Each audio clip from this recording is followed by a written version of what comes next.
1960 કયા દિવસ તરીકે ઉજવવામાં આવે?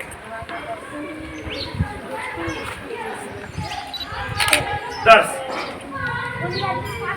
ગુજરાતની સ્થાપના પહેલી મે. ગુજરાતમાં હાલમાં જિલ્લા કેટલા છે?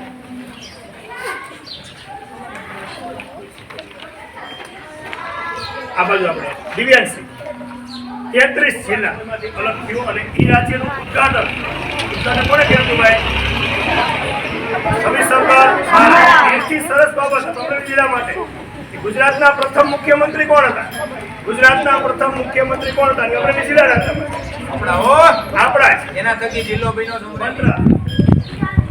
શિવરાજ મહેતા. ડોક્ટર શિવરાજ મહેતા. અમરેલીમાં હાલની તકે આપણી પોલિટેકનિકલ છે જે એટલે કે ડિપ્લો કોલેજ એની શિવરાજ મહેતાના ડોક્ટર રાજ્યપાલ કોણ હતા? હરીશ મહેંદી નવાઝ જંગ. અને પેલા સ્પીકર ક્યાં રાજ્યમાં? ઓલિયા બૃહદ મુંબઈ. સરસ.